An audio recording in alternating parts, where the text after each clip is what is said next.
In the last two videos, we have seen various operations that can be performed on sets along with the creation of the sets. In this video, we'll see some more details about the sets. What are the various methods that can be applied on the sets along with various built-in methods that can be used with the set data structure we'll discuss in this video. So we already have discussed that sets are mutable, that is, it is possible to add new elements to the set and to remove the elements from the set. But individual elements of the set by themselves must be immutable. Right? So that is how sets allows us to add new elements, and it also allows us to remove the existing elements from the sets. Now let's see some of the set methods that can be used for comparison of the sets. So these are all the list of methods that can be used to compare two or more sets.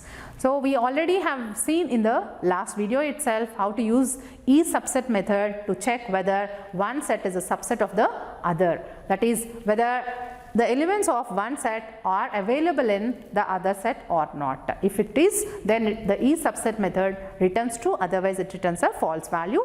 Either we can use the e-subset method or we can even use the less than or equal to operator to get the same effect. Similarly, e-superset method can be used, or we can use the greater than or equal to operator to check whether one set is the superset of the other set. Similarly, we can use the disjoint method to compare two sets, that is, whether there is any common element in these two sets or not. If there is no common elements in these two sets, then the intersection returns nothing, then we can say that the two sets are disjoint. In that case, each disjoint returns a true, otherwise it returns a false value. In addition to the comparison methods, we have a set of methods that can be used with sets to create new sets using the existing sets that are already available with us. For that, we can use union, intersection, difference, symmetric difference, and we already discussed in detail about them in the previous video. With the union method, we can create a new set by using the union of two existing sets. Similarly, intersection method allows us to get a new set as a result of getting the intersection of two existing sets. Similarly, the difference and the symmetric methods also allows us to get the new sets depending on the difference or the symmetric difference on two or more existing sets. So now let's see how we can use the other methods in addition to the comparison and the creation of the new sets. We have the methods that support us to update the existing sets. That is, we can add new elements, we can remove the existing elements from the set. Even we can do the augmented updates like union update, difference update, symmetric difference update, and the intersection update. So let's see in detail how we can use these methods in Python on sets. So let's see how an element can be added to the set. Add is the method which allows us to add a new element to the set. The add method takes the element that is to be added as an argument, and it adds that element to the set. Here you can see the example, s1 dot add of 10. So S1 is the existing set with the elements 1, 2, 3 and 4, and now I am trying to add 10 to that because that element is not already available in the set S1. Your new set will be an augmented set with 10 included in the set S1. If the element is already available and you are still trying to add also, it does nothing, like as the set do not allow you to have the duplications, there will not be any effect on the existing set S1. Now let's see how we can remove the elements from the set. I have the set S1 with 4 elements. Now you can use the remove method by passing the element to be removed, and you can remove that element if the element is present. If the element is not present and you are still trying to remove that using the remove method, then it returns the key error. So consider this example where I am trying to remove the element 1 from the set S1. The element 1 is removed and the set becomes the elements with 2, 3 and 4 as the elements. Now I am trying to remove the element 10 which is not available in the set S1. So it returns an error known as key error. So that's how we can remove a particular element if it is present in the set. Now we can use the discard method also to remove the element, specific element from the set But in this case, if the element is present, then it is removed, and if the element is not available, then it does nothing. It does not generate any error. Other than that, we can either use the remove method to delete an element, or we can use the discard method to remove the particular element from the set. Here I am trying to remove the element 1 from the set S1. Of course, it removes that element and makes S1 updated with the elements 2, 3 and 4. S1 is removed from the set S1. Now I am trying to remove 10, which is not available in the set S1, so it does nothing. There is no action is taken on S1. Now let's see how we can arbitrarily delete an element from the set. Pop is a method which allows us to do that. Pop method takes no arguments and it removes one of the arbitrary element from the set, and it returns that element also. The removed element is returned, and moreover, if the element is not available, that is, if the set is empty, then it returns the key error. Let's see now an example, s1.pop. Now you are not specifying any element and pop doesn't take any argument, and s1.pop returns one of the arbitrary element, and that element is also removed from the set. When the set S1 is empty, in that case it generates an error known as key error. Now let's see how we can clear all the elements from the set. So clear method can be used to remove all the elements from the set, similar to your list or the tuple. You can use a clear method to remove all the elements from the set. Now your set S1 becomes empty as all the elements are removed from the set. So we already discussed that del operator can be used to delete the entire set along with its structure, but after applying the clear method on the set S1, the structure is still available. Only thing is, all the elements are removed. You can even access this set S1 as the structure is not deleted after using the clear method. Please make a note of that. In addition to these methods that we have discussed so far, Python also supports some of the augmented assignment operators as set methods that can be applied on sets. Basically, we can augment one of the set that is involved in the operation. So let's start our discussion with update. So for updating one of the set, we can use, this is basically a union update we are going to apply. We can either use r equal to, or even we can use the update method to apply the augmented update. In this case, what happens is, so the union operation is performed on the sets S1 and S2, and moreover S1 will be updated with that union operation. If we simply apply the union operation, then in that case S1 and S2 union operation is applied on S1 and S2, and that result will be returned as a new set. But in this case, S1 itself is updated. That's how we can call these methods as augmented updates. Here if you observe, S1 is this set and S2 is having these collection of elements. But when you apply S1 r equal to or the update method, then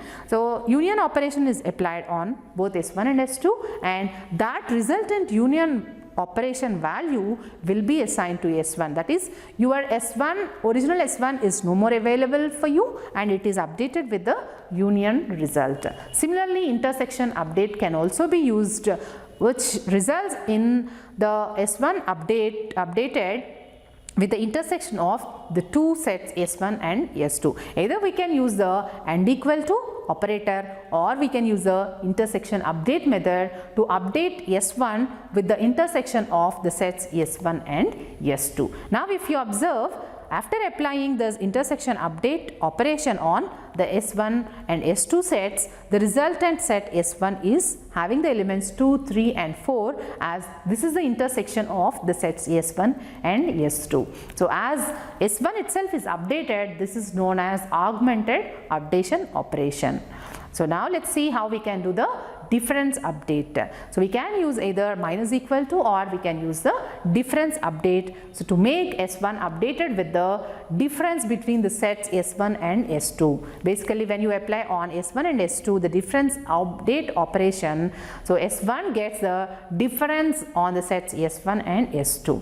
So if you see the result, S1 gets the value 1, basically because S1 is having, original S1 is having 1, 2, 3, 4 as elements, and you need to remove all the elements that are available in S2 from S1. That's how we get 1 alone which is not available in S2.